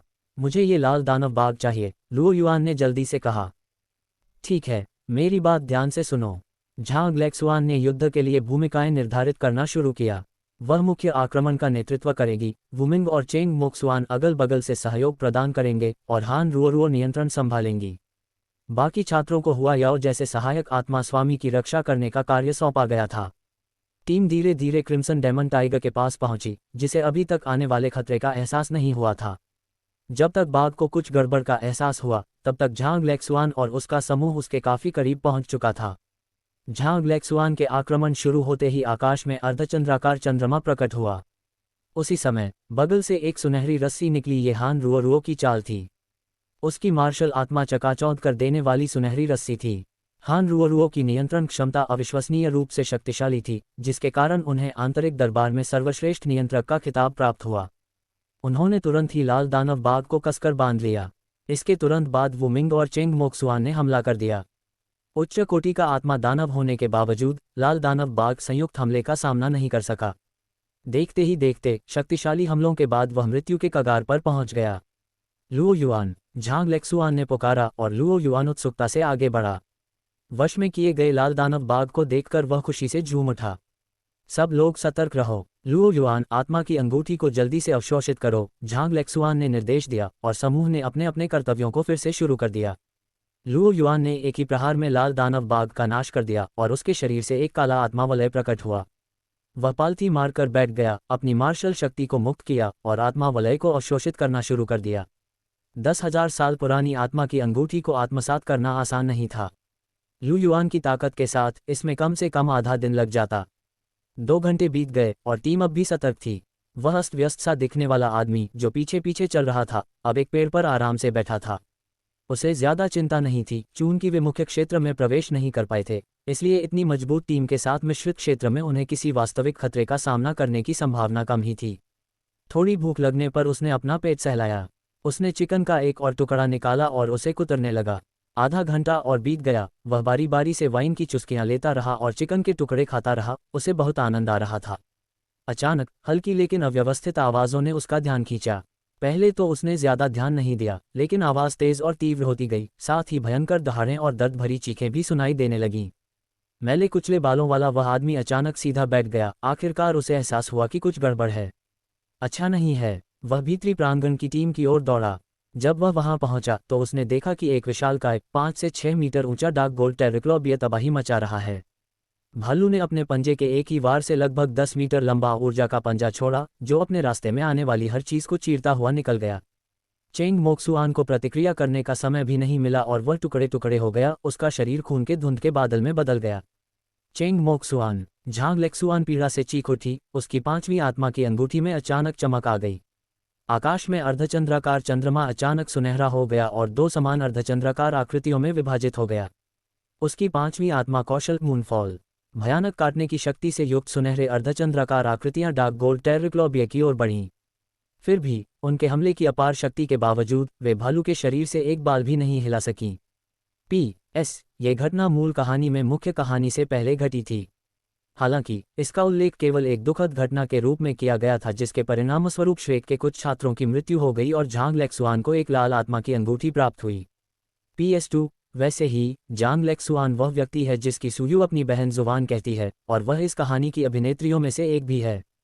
डोलू डालू 2, सच्चा ईश्वर राजा अध्याय 49, DD2 49 निःशुल्क वेब उपन्यास। कठोर स्टील से भी अधिक कठोर विशेषता थी। अर्धचंद्राकार घाव से उनके शरीर पर मुश्किल से ही कोई निशान बचा था, जिससे उनकी प्रचंड शक्ति और भी अधिक उभरकर सामने आ गई। एक पौराणिक दहाड़ के साथ गहरे भूरे रंग के भव्य भालू ने एक ही पैर से युद्ध किया और आत्मा की अंगूठी को संगीत कर रहे लुओ यन को कुचलकर चूर चूर कर दिया। लुओ, हान रुओरुओ में चिल्लाया गया, क्योंकि उसकी सुनहरी भालू तेजी से गहरे भूरे रंग के भालू के चारों ओर घूम गई और उसे सिर से पैर तक चिल्ला दिया। आसपास के छात्रों में मौजूद शिष्यों ने तुरंत हमला शुरू कर दिया। एक के बाद एक उनके युद्ध भालू फिल्मांकन पर चले गए, जिससे उनका जंगली स्वभाव और भी बढ़ गया। गहरे भूरे रंग का भव्य भालू अपनी बेड़ियों से यात्रा कर रहा था और आकर्षक रूप से मजबूत सुनहरी झाड़ी धीरे धीरे टूटती हुई चली गई। हान रुओरुओ ने मैनो किस्म नॉर्डन हिट से घायल हो गए और उन्होंने मुख्य संगीत स्मारक खून दिया। भालू की उड़ान में तेजी से उछाल, लगभग 20 मीटर तक युद्ध हुआ। उसकी पहुंच में आने वाले 2 लोगों को अपनी चोटी में ले लिया गया। तेज धार वाले डूबते जहाज नीचे उतरे और दोनों शिखरों के धुंध में बदल गए। चूहे, जांग ली। इसमें विद्यार्थियों के 2 और शिष्यों का अंतिम संस्कार हो गया, जिससे अन्य शिष्य नाराज हो गए और उनके साथी लाल हो गए। धिक्कार है, इस उम्र का गहरा सोना टेर्रिक्लोबियम मिश्रित क्षेत्र में कैसे दिखाई दिया। लेक्सुआन ने भारी मात्रा में बंदूक से उड़ाया, उसका चेहरा लाल हो गया। वे रुके थे, लेकिन किसी तरह ये डार्क गोल्ड टेर्रिक्लोबिया उनके ध्यान से उनके पास के बिना ही छिप गया। डार्क गोल्ड टेर्रिक्लोबियस ने इतनी शक्तिशाली चट्टान की क्षमता कब विकसित की। भालू ने अचानक हमला कर दिया। उनकी रक्षा पंक्ति को तुरंत ही लिन होन को किनारे से हटा दिया गया। जब तक वे प्रतिक्रिया करते, भालू पहले ही अपनी सुरक्षा घेरा के अंदर घुस गए थे। कुछ ही गेमर्स में उनके समूह के सदस्य 5 डार्क गोल्ड टेर्रिक्लोबिया के हाथ मारे गए।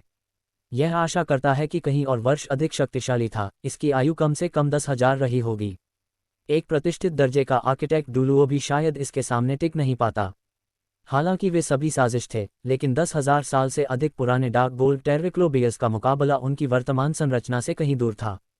चूहे और झांगली को मारने के बाद बियर्स ने जोरदार गति और अदम्य ताकत के साथ सीधे हान रुओरुओ पर हमला कर दिया। हान रुओरुओ ने तुरंत अपने मार्शल सोल अवतार शक्ति का प्रयोग किया। सुनहरी ड्रैगन की तरह रेंगती हुई भालू को रोकने की कोशिश करने लगी। इस मित्रता क्षण में झांग लेक्सुआन पूरी तरह से भयभीत हो गया। आखिरकार हान रुओरुओ श्रेक अकादमी में उनकी सबसे करीबी बहन थी। बिना किसी झंझट के जांग लेक्सुआन ने अपनी 7वीं आध्यात्मिक क्षमता सिल्वर मून अवतार को सक्रिय कर दिया। उनका पूरा सिल्वर शरीर जैसे चंद्रमा के प्रकाश से दमक रहा था। इसमें विलीन भी शामिल थीं। अनंत सिल्वर जैसे डार्क गोल्ड टेर्रिक्लोबियस पर पड़ रही थी। दोनों ने एक साथ अपने मार्शल सोल अवतारों को सक्रिय किया और पूरी ताकत से हमला किया। लेकिन 10,000 साल से भी अधिक पुराना एक गहरे सुनहरे रंग का टेर्रिक्लो भालू शब्दों से परे भयावह था। इसने दोनों मार्शल सोल अवतारों के संयुक्त हमलों को भी झेल लिया और फिर भी हान रुओरुओ को मारने का लक्ष्य रखा। इसकी भयानक रक्षा शक्ति ने उनके लगभग सभी हमलों को रोक दिया। इसके हाथों के बेहद नुकीले पंजे अंतरिक्ष को भी चीर सकते थे। यहाँ तक कि हान रुओरुओ का गोल्डन रोप अवतार भी भालू के पंजों को भेदकर उसे काबू में नहीं कर सका। डार्क गोल्ड रेडक्लोबिया ने सभी बाधाओं को नज़रअंदाज करते हुए अपने पंजों को हान रुओरुओ पर जकड़ लिया और उसे जान से मारने के लिए तैयार हो गया। नहीं, झांग लेक्सुआन का चेहरा पीला पड़ गया और वह घबराहट में चीख पड़ी। उसी क्षण आकाश से एक भयावह क्रोधपूर्ण आवाज गूंजी। अरे, तुम्हारी हिम्मत कैसे हुई। एक अस्त व्यस्त सा दिखने वाला व्यक्ति आया और उसने एक शक्तिशाली ऊर्जा तरंग छोड़ी जिससे डार्क गोल्ड टेर्रिक्लोबिया हवा में उड़ गया। वह विशालकाय भालू दर्जनों मीटर दूर जा गिरा। एल्डजुवान। नए आने वाले को देखकर झांग लेक्सुआन ने आवाज लगाई और आखिरकार राहत की सांस ली। एल्डजुवान आ गए थे। अब वे सुरक्षित थे। एल्डजुवान ने आसपास का जायजा लिया और कई शवों के बिखरे हुए अवशेष देखे। उनका चेहरा उतर आया। उन्होंने ये कल्पना भी नहीं की थी कि उनकी क्षणिक लापरवाही के कारण अकादमी के 5 सर्वश्रेष्ठ छात्र शहीद हो जाएंगे। उसकी आंखों में प्रचंड क्रोध का सैलाब उमड़ आया। घिनौने प्राणी, मैं तुझे मार डालूंगा। एल्डजुवान की आभा में जबरदस्त उछाल आया जब उन्होंने अपना हाथ उठाया और डार्क गोल्ड टेर्रिक्लोबिया पर एक शक्तिशाली प्रहार किया। एल्डजुवान एक लेवल 98 सुपर डोलू थे। हालांकि इस डार्क गोल्ड टेर्रिक्लोबिया को लगभग 20,000 वर्षों की साधना थी, फिर भी वह उनके सामने टिक नहीं सका। चाहे वह कितना भी शक्तिशाली क्यों न हो, भालू एल्डजुवान के हथेली के प्रहार को सहन नहीं कर सका। वह बुरी तरह घायल हो गया, जमीन पर गिर पड़ा और उसके चारों ओर एक विशाल गड्ढा बन गया। भालू अब बुरी तरह घायल हो चुका था। उसका कभी बेहद रक्षात्मक रहने वाला शरीर खून से लथपथ था, यहाँ तक कि उसकी नाक से भी खून बह रहा था। डार्क गोल्ड टेर्रिक्लोबिया ने एक दिल दहला देने वाली चीख निकाली जो आकाश में गूंज उठी। दुष्ट दरिंदे, आज तूने हमारी अकादमी के कई सर्वश्रेष्ठ छात्रों को मार डाला। तू अपने आत्मा के छल्ले से उनकी जान की कीमत चुकाएगा। एल्डजुवान ने अपनी हथेली फिर से उठाते हुए चिल्लाकर कहा। अगर ये हमला सफल रहा तो डार्क गोल्ड टेर्रिक्लोबिया मौत के कगार पर पहुंच जाएगा। कितनी हिम्मत है। जैसे ही एल्डजुवान की हथेली गिरने ही वाली थी, स्टारडो 1 की गहराई से एक अविश्वसनीय रूप से भयानक आभा फूट पड़ी। एक भयंकर क्रूर दबाव एक प्रचंड गर्जना के साथ आकाश में छा गया। अचानक एक विशाल पंजा एल्डर जुबान की ओर तेजी से गिरा। एल्डर जुबान के चेहरे का भाव एकदम बदल गया। उन्होंने तुरंत अपना हमला रोक लिया। उनका शरीर मिट्टी के पीले प्रकाश से चमक उठा और उनके पीछे एक विशालकाय जानवर प्रकट हो गया। उसके नीचे 9 आत्मा के छल्ले दिखाई दिए, पीले पीले, बैंगनी बैंगनी, काले काले काले काले और लाल रंग के। वह हवा में उछला, उसका शरीर आध्यात्मिक शक्ति से भर गया और उसने नीचे गिरते हुए पंजे का सीधे सामना किया। बूम! आकाश में एक कान फाड़ देने वाला विस्फोट गूंज उठा और ऊर्जा की लहरें बाहर की ओर फैल गईं, जिससे भीतरी आंगन में बैठे छात्र चारों दिशाओं में गिर पड़े। उस बल के कारण ऊंचे ऊंचे पेड़ भी टूट गए। कुछ ही क्षणों बाद एक आकृति आकाश से नीचे गिरती हुई दिखाई दी, जिसके टकराने पर धूल का बादल उठ उठा। ऊपर आकाश में विशाल पंजा धीरे धीरे गायब हो गया और दूर से एक पीली रोशनी तेजी से पास आने लगी। कुछ ही क्षणों में ये बहुत ऊपर पहुंच गया। ये एक विशालकाय गहरे सुनहरे रंग का भालू था, जिसकी ऊंचाई 50 से 60 मीटर थी और जो एक आदिम जानवर की तरह जबरदस्त क्रूरता का आभास देता था। ये हवा में मंडरा रहा था और सूरज की रोशनी को रोक रहा था। नीचे झांग लेक्सुआन और अन्य लोगों के दिल उसकी भयावह उपस्थिति को देखकर कांप उठे। ये एक अद्वितीय खूंखार जानवर था। इससे निकलने वाला अत्यधिक दबाव इतना अधिक था कि किसी के जिगर और आंतें कांपने लगती थीं। गहरे सुनहरे रंग का विशालकाय भालू नीचे गड्ढे में पड़े घायल डार्क गोल्ड टेरिक्लो भालू को देख रहा था और उसकी विशाल नारंगी पीली आंखें हिंसक क्रोध से चमक रही थीं।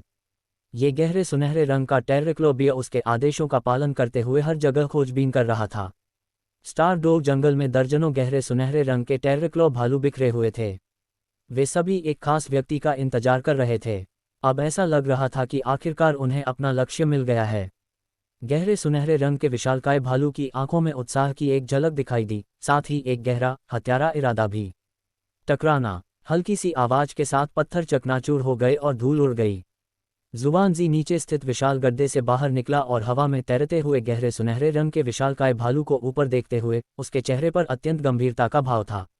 भालू स्वामी! जुबानजी ने शांत भाव से बात की, हालांकि उनकी आंखों में क्षणिक हैरानी झलक रही थी। 10 भयंकर राक्षसों में से एक कुख्यात भालू स्वामी अचानक प्रकट हो गया। घटनाक्रम उसकी उम्मीदों से बिल्कुल परे था। आखिरकार ये तो सिर्फ मिश्रित क्षेत्र था। भालू के स्वामी जैसा भयंकर जानवर यहाँ कैसे प्रकट हो सकता था? क्या ये तर्कसंगत था? लेकिन भालू स्वामी के लिए स्टार डो वन में वह जहाँ भी प्रकट होता था वह पूरी तरह से तर्कसंगत था। जुबानजी को सुरक्षित देखकर झांग लेक्सुआन और अन्य लोगों ने राहत की सांस ली। बचे हुए कुछ छात्र एक साथ जमा हो गए। उन्होंने 12 से शुरुआत की थी, लेकिन अब केवल 7 ही बचे थे। 10,000 साल पुराने डार्क गोल्ड टेरिक्लोबिया के पंजों के नीचे 5 मारे गए थे। भीतरी आंगन के लिए ये क्षति एक विनाशकारी त्रासदी थी। जुबानजी ने झांग लेक्सुआन और अन्य लोगों पर एक नज़र डाली और फिर कुछ कदम आगे बढ़कर सुरक्षात्मक रूप से उनके सामने खड़े हो गए। उसने अपना सिर उठाया और भालू स्वामी को संबोधित किया। उसकी आवाज़ स्थिर थी लेकिन प्रश्नवाचक थी। हे भालू, आपके इरादे क्या हैं? तुम अचानक मिश्रित क्षेत्र में प्रकट होकर हम पर हमला करते हो। क्या तुम बहुत पहले हुए समझौते की अवहेलना करने की योजना बना रहे हो? मुझसे बकवास मत करो। कैसा समझौता? मैंने तो ऐसी किसी बात के बारे में कभी सुना ही नहीं। भालू स्वामी ने अपना कान खुजलाया। उसकी आवाज़ भीतरी आंगन के छात्रों के कानों में गरज की तरह गूंजी, जिससे उनके दिल भय से कांप उठे। भालू स्वामी, ये समझौता स्वयं पशु देवता ने श्रेक अकादमी के साथ किया था। क्या आप इससे मुकरने की योजना बना रहे हैं? जुबानजी ने पशु देवता दीतियान का आह्वान किया, इस उम्मीद में कि उनका नाम भालू स्वामी को दबा देगा। लेकिन भालू स्वामी ने तिरस्कारपूर्वक उपहास किया। अगर दीतियान ने समझौता किया है तो जाओ दीतियान को ढूंढो। मैं उसके नियमों का पालन नहीं करता। यहाँ तक कि युवा स्वामी ने भी कहा कि मैं, भालू स्वामी, स्टार डो वन की रीढ़ की हड्डी हूँ, आत्मा पशु जाति के भविष्य में एक महत्वपूर्ण व्यक्ति हूँ। मुझे दीतियान से क्यों डरना चाहिए? वह छोटा दीतियान हंसी की बात है। मैं, भालू स्वामी, स्टार डो वन का भावी पशु देवता बनूंगा। मैं गुरु और युवा गुरु के अधीन सबसे श्रेष्ठ प्राणी हूँ। और यह बूढ़ा मूर्ख दीतियान का इस्तेमाल करके मुझ पर दबाव डालने की हिम्मत करता है। लगता है उसका दिमाग खराब हो गया है। आप? जुबानजी क्षण भर के लिए अवाक रह गया। उसका चेहरा गंभीर हो गया। उन्हें उम्मीद नहीं थी कि भालू स्वामी दीतियान की भी अवहेलना करेंगे। भालू के स्वामी, क्या आपको डर नहीं लगता कि इसके लिए राक्षस देवता आपके पीछे पड़ जाएंगे?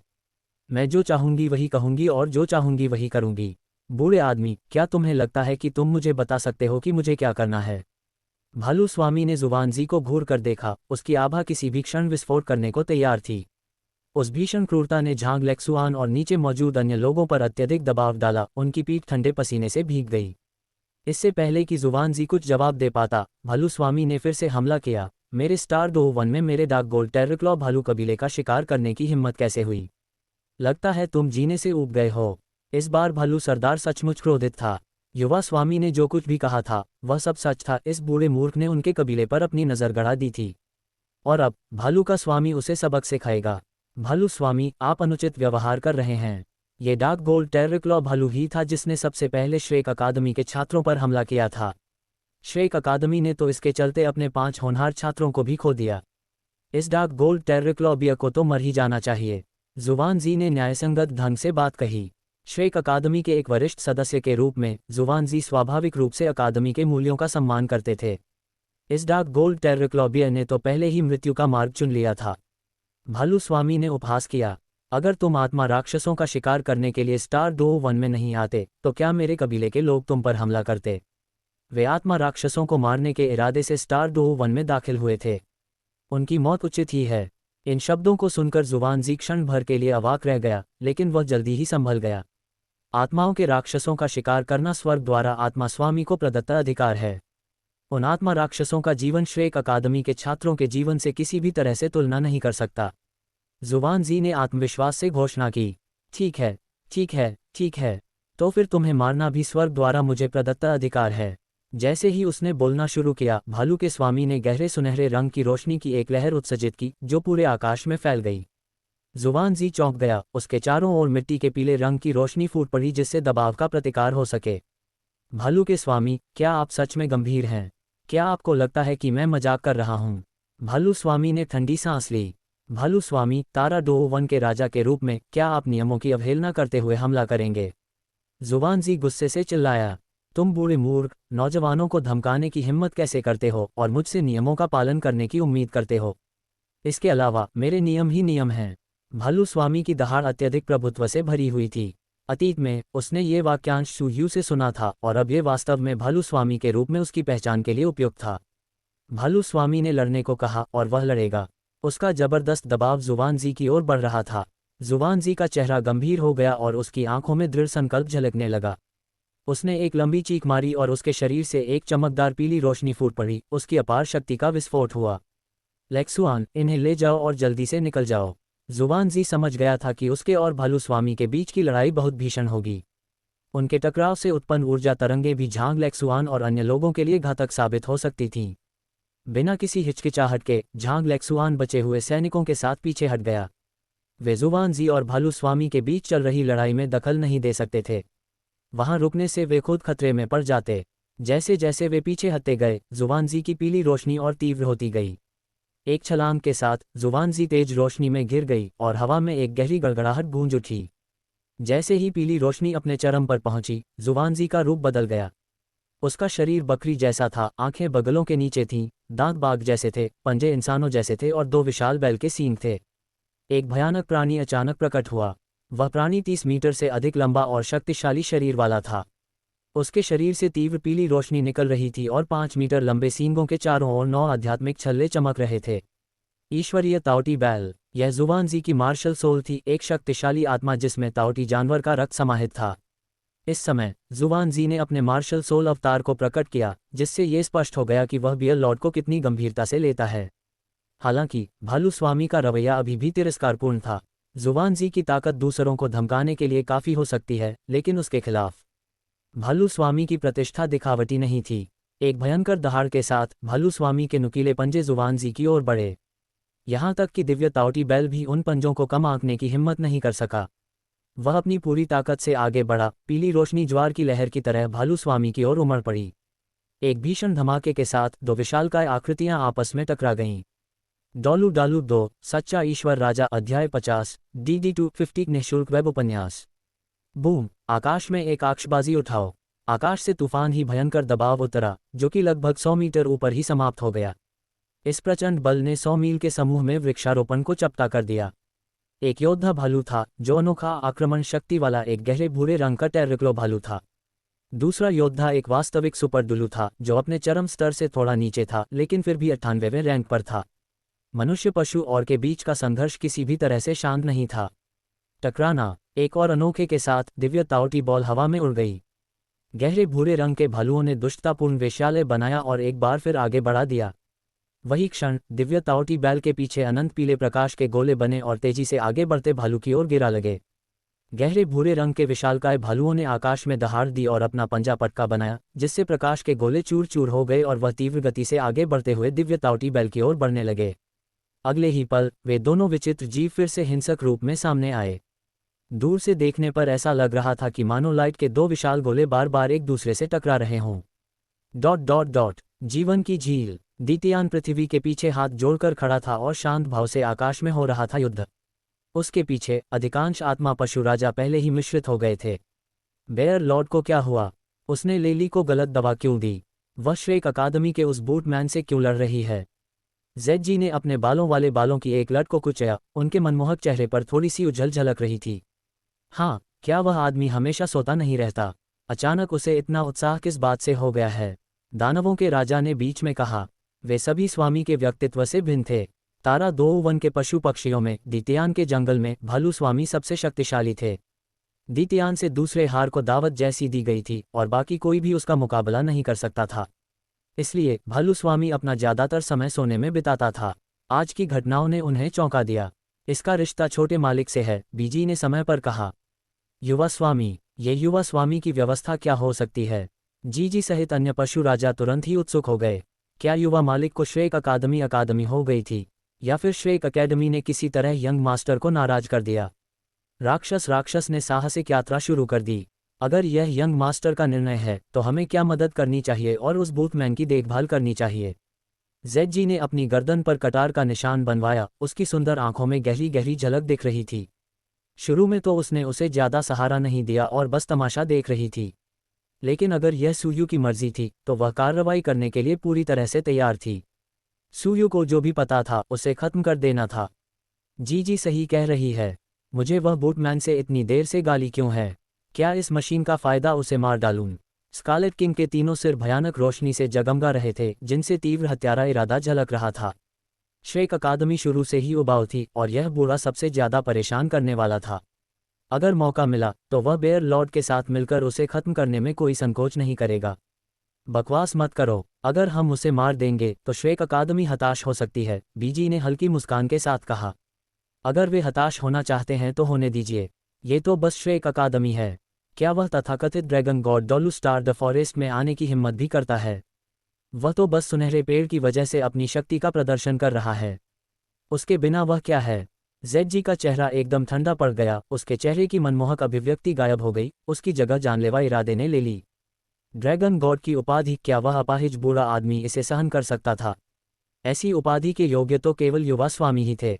बस करो, ज्यादा मत सोचो, तुम्हें दखल देने की जरूरत नहीं है, द्वितीयान ने आखिरकार कहा। द्वितीयान, जेड ने मुंह फुला लिया, जो उसकी दुर्लभ असंतुष्टि को दर्शाता था। द्वितीयान के चेहरे पर कोई भाव नहीं बदला और उसने शांत भाव से कहा, युवा मालिक की योजना को बिगाड़ना मत। उस एक वाक्य ने तुरंत ही अन्य पशु राजाओं को शांत कर दिया। युवा स्वामी की योजना आखिर है क्या? असंख्य दानव राजा ने पूछा। उनका स्वभाव अधिक स्थिर था और बुद्धि तेज थी। लाल राजा जैसे आवेगशील स्वभाव के विपरीत वे शांत और सजग थे। तारा डो वन में असंख्य दानव राजा अपनी धूर्तता के लिए प्रसिद्ध थे। हमें भी छोटे मालिक की योजना का पता नहीं है, बीजी ने व्यंग्यात्मक मुस्कान के साथ कहा। उसने बस बेयर लॉर्ड को थोड़ा उकसाया था, और कुछ नहीं। अन्य पशु राजाओं ने हैरानी से पलकें झपकाईं। क्योंकि हमें छोटे मालिक के इरादों का पता नहीं है, इसलिए हमें दखल नहीं देना चाहिए। चूंकि छोटे मालिक ने भालू स्वामी को नियुक्त किया है तो उन्हें ही इसे संभालने दे, द्वितीयान ने दृढ़ता से कहा। लेकिन भालू स्वामी शायद उस बूढ़े आदमी को मार ना पाए, स्कारलेट किंग ने कुछ अनिच्छा से बुदबुदाया। freewebnovel.com। क्या ऐसा संभव है कि युवा स्वामी उस बूढ़े व्यक्ति को इतनी आसानी से मरने देना नहीं चाहते? असंख्य दानवों के राजा ने अचानक सुझाव दिया। यह उनकी टिप्पणी ने विचारों की एक नई दिशा को जन्म दिया। ये तर्कसंगत प्रतीत हुआ। जेड ने सुयू के व्यक्तित्व के बारे में सोचते हुए अपनी खूबसूरत आंखें झपकाईं। उसे एहसास हुआ कि यह पूरी तरह संभव है। सुयू उतना मासूम नहीं था जितना वह ऊपर से दिखता था। क्या ऐसा हो सकता है कि वह शरीर और आत्मा दोनों को कुचलना चाहता हो? एक बार काफी नहीं था, इसलिए उसे कई बार करना पड़ा। सुयू, तुमने मुझे पूरी तरह से समझ लिया है टिल्ड। जैसे ही पशु राजाओं ने अपनी कल्पनाओं को बेकाबू होने दिया, बीजी ने दीतियान की ओर मुड़ने से पहले हल्की सी मुस्कान दी। दीतियान, क्या भलू स्वामी के जल्दबाजी भरे कार्यों के कोई नकारात्मक परिणाम होंगे? उदाहरण के लिए, क्या इससे आत्मा पशु जाति और मनुष्यों के बीच संबंधों पर असर पड़ेगा? एक जुबानजी पूरी मानव जाति का प्रतिनिधित्व नहीं करता। इसके अलावा हमने जो समझौता किया था वह ये था कि मनुष्य 1 लाख साल पुराने आत्मा राक्षसों का शिकार करने के लिए स्टार 2-1 में नहीं आएंगे और हम राक्षसी लहरें नहीं भेजेंगे, दीतियान ने उत्तर दिया। लेकिन क्या उन्होंने उस समझौते का पालन किया है? स्टार 2-1 में अभी भी 1 लाख साल पुराने आत्मा राक्षसों का गुप्त रूप से शिकार किया जा रहा है। अब जबकि युवा स्वामी जुवानजी से निपटना चाहते हैं, हम इस अवसर का उपयोग मनुष्यों को डराने के लिए कर सकते हैं। उन इंसानों को अपना वादा तोड़ने की आदत पड़ गई है। दीतियान ने अपनी असंतुष्टि व्यक्त करते हुए नाक सिकुड़ी। उसने पहले कभी कुछ नहीं कहा था, लेकिन इसका मतलब यह नहीं था कि उसकी कोई राय नहीं थी। उनके आत्मिक प्राणियों ने समझौते का पालन किया था, लेकिन मनुष्यों ने इसे गंभीरता से नहीं लिया था। इस बार वे भालू स्वामी का उपयोग करके मनुष्यों को दिखाएंगे कि तारा 2-1 का प्रकोप कितना भयानक है। जुबानजी बलि का बकरा बनेगा। तुम्हारी बात सही है, बीजी ने हल्के से सिर हिलाया। इंसानों ने वाकई कई बार समझौते का उल्लंघन किया था। अब आत्मा पशुओं द्वारा जवाबी कार्रवाई करने के लिए उन्हें दोष नहीं दिया जा सकता था। दीतियान अभी और कुछ कहने ही वाला था कि अचानक उसकी भौहें तन गईं। बीजी ने तुरंत यह बात नोटिस कर ली। क्या गलत? वह छोटी बच्ची खतरे में है। कौन सी छोटी लड़की? बीजी ने हैरानी से पूछा। और कौन? क्या ये वही हो सकती है? हाँ, वह जिन लोगों को लेकर आई थी, उनका सामना एक और आत्मा राक्षस समूह से हो गया है। ऐसा लगता है कि उन्हें फिर से नुकसान उठाना पड़ रहा है। वे तो बस इंसान हैं। अगर वे मर जाते हैं तो मर जाते हैं, स्कारलेट किंग ने लापरवाही से कहा। तुम्हें कुछ नहीं पता। दीतियान ने स्कारलेट किंग को एक कठोर नज़र से देखा। उसकी अधिकारपूर्ण निगाहों ने उसे तुरंत चुप करा दिया। इस युवती का युवा गुरु के साथ गहरा संबंध है। मानव जगत में वह एकमात्र ऐसी व्यक्ति है जिसकी युवा गुरु वास्तव में परवाह करते हैं। अगर स्टार 2 जंगल में उसे कुछ हो जाता है तो मैं युवा स्वामी को ये कैसे समझाऊंगा? हम में से कोई भी युवा स्वामी के क्रोध को सहन नहीं कर सकता। दीतियान का लहजा सख्त था। वह अच्छी तरह समझता था कि सुयू उस छोटी लड़की की कितनी परवाह करता है। अगर उसे कुछ हो जाता तो सुयू क्या करता, ये कहना मुश्किल था। ये भी संभव था कि सुयू इस वजह से सोल बीस्ट जाति से असंतुष्ट हो जाए। ऐसा परिणाम दीतियान किसी भी कीमत पर बर्दाश्त नहीं कर सकता था। अगर सुयू उसे मार भी देता तो भी ठीक था, लेकिन अगर सुयू का आत्मा पशु जाति पर से विश्वास उठ गया तो चाहे दीतियान कितनी भी बार मर जाए, उनका उद्धार नहीं हो पाएगा। दीतियान सही कह रहा है।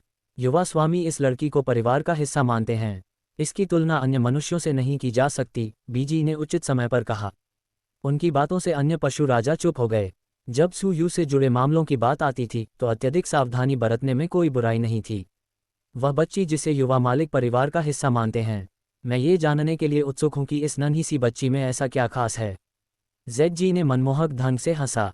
भविष्य में अवसर जरूर मिलेंगे।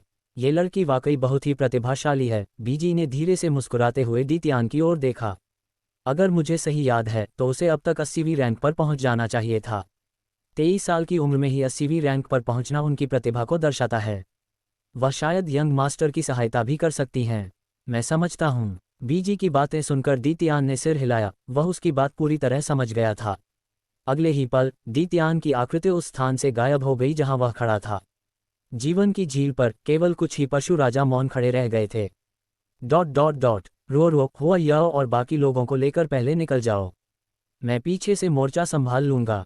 चांदी जैसी चांदनी में नहाए हुए झांग लेक्सुआन का चेहरा गंभीर था जब उसने अपने बगल में बैठी हांडवोरो को पुकारा। ये सचमुच दुर्भाग्य का सिलसिला था। जब आपका भाग्य साथ नहीं दे रहा होता है तो ठंडा पानी पीना भी आपको घुटन महसूस करा सकता है। पीछे हटते समय उनका समूह एक बार फिर मुसीबत में फंस गया। हालांकि इस बार उनका सामना जिन आत्मा राक्षसों से हुआ वे 10,000 साल पुराने डार्क गोल्ड टेरिक्लोबियर जितने भयानक नहीं थे, फिर भी वे काफ़ी परेशानी पैदा करने वाले थे। इस बार उनका सामना ब्लडमेल सरपेंट से हो रहा था। ब्लडमेल सरपेंट्स हालांकि निम्न स्तर के आत्मा जीव थे, फिर भी उस श्रेणी में सबसे कठिन प्राणियों में से थे। वे डेटुरा सांपों से भी कहीं अधिक भयानक थे। ब्लडमेल सर्प रक्त लाल रंग के होते थे और धरती में बिल खोदना पसंद करते थे, जिससे वे छिपने में बेहद माहिर होते थे। वे आमतौर पर आकार में छोटे होते थे, यहाँ तक कि 10,000 साल पुराना ब्लडमेल सर्प भी लगभग 2 मीटर लंबा होता था और उनका शरीर पतला होता था, जिससे उन्हें ढूंढना और भी मुश्किल हो जाता था। वे हवा की तरह फुर्ती से चलते थे। उनका शरीर घने लाल शल्कों से ढका होता था जो बेहद सख्त और धारदार तलवारों से अप्रभावित रहते थे।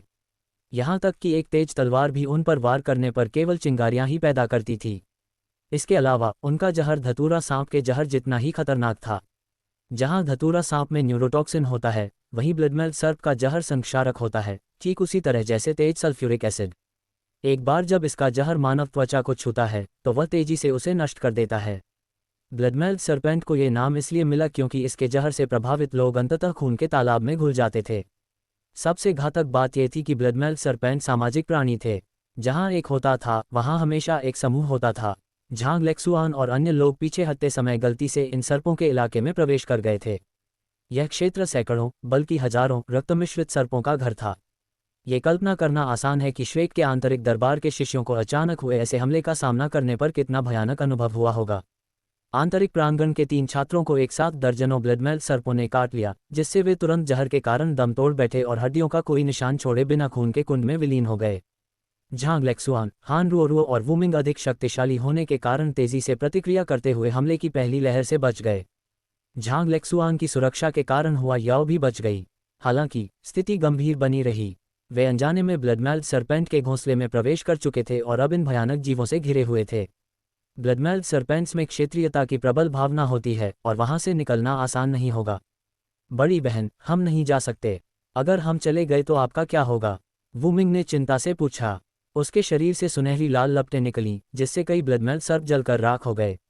अगर तुम चली जाओगी तो मैं आसानी से भाग सकती हूँ। अगर हम सब यहीं रुके रहे तो हमारी आत्मशक्ति खत्म होते ही हम सब मर जाएंगे, झांग लेक्सुआन ने जवाब दिया। उसके चारों ओर अर्धचंद्राकार ब्लेड हवा में मंडरा रहे थे, जो ब्लडमेल सर्पेंट्स को काट रहे थे। उसके आसपास की जमीन को अच्छी तरह से जोता गया था, जिससे सांपों से कुछ दूरी बन गई थी। बड़ी बहन मिंग, मेरी बात सुनो। तुम उड़ सकती हो, इसलिए रुओरुओ और हुआ याओ को यहाँ से बाहर ले जाओ। रुओरुओ, तुम्हें उन दोनों की रक्षा करनी होगी, झांग लेक्सुआन ने फिर से आदेश दिया। वुमिंग विरोध करना चाहती थी, लेकिन हान रुओरुओ ने उसे रोक दिया। मैं समझ गया मिंग, लेक्सुआन की सारी मेहनत बेकार मत जाने दो। चलो चलें, हान रुओरुओ ने तीखे स्वर में आदेश दिया, जिससे वुमिंग अपनी झिझक से बाहर आ गई। वुमिंग की आंखों में आंसू भर आए। बड़ी बहन, आपको सुरक्षित वापस आना होगा।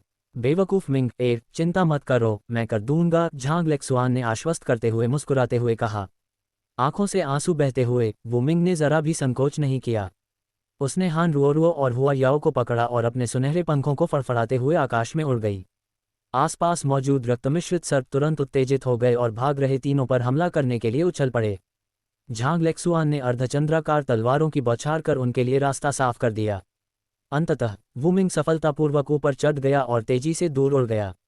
उन तीनों के चले जाने के बाद बचे हुए ब्लडमेल सर्पेंट्स ने अपना ध्यान फिर से झांग लेक्सुआन की ओर मोड़ दिया। एक एक करके वे सभी दिशाओं से उसकी ओर बढ़े। कुछ ही क्षणों में झांग लेक्सुआन ब्लडमेल सर्पेंट्स के एक घने झुंड से घिर गया। इतना ही नहीं, उनकी हरकतें समन्वित थीं, मानो कोई उन्हें आदेश दे रहा हो। झांग लेक्सुआन को तुरंत एहसास हो गया कि उनमें से कम एक 10,000 साल पुराना ब्लडमेल सर्प राजा मौजूद है। सर्प राजा के नेतृत्व के कारण ही ये जीव इतने सटीक ढंग से हमला कर रहे थे, मानो सैनिक आदेशों का पालन कर रहे हों। ये लड़ाई बहुत कठिन होने वाली है, झांग लेक्सुआन ने कड़वाहट से बुदबुदाया। अगर उसके आसपास कोई और निम्न स्तर के आत्मा राक्षस होते तो उसे चिंता नहीं होती। आखिर उसकी शक्ति तो असाधारण थी, लेकिन इन विषैले जीवों के सामने उसे भी चिंता थी। रक्तमिश्रित सर्पों का विष, जो छूते ही मांस को गला सकता था, अत्यंत खतरनाक था। हालांकि इनमें से अधिकांश सर्प केवल 1000 साल के जीव थे, फिर भी वे बेहद खतरनाक थे। और स्थिति को और भी बदतर बनाने के लिए 10,000 साल का रक्तमिश्रण समुद्र राजा को अंधेरे में घाट पर रखा गया था। यदि वह उसे काटता है तो संभवतः उसकी मृत्यु हो जाती है। आओ तुम दरिंदों, अगर पंख मेरी जान चाहिए तो इतनी आसानी से नहीं मिलेगी। मैं अभी भी सियाओ तुम्हें देखने के लिए काफी समय तक जीवित रहना चाहता हूँ, झांग लेक्सुआन ने चुनौती देते हुए स्वर में चिल्लाते हुए कहा और उसके शरीर से चमकदार चांदी जैसी रोशनी डाली। उसके मार्शल स्पिरिट ने दुश्मनों की किरणों को चारों ओर से घेर कर ब्लडमेल सर्पेंट्स को नष्ट कर दिया।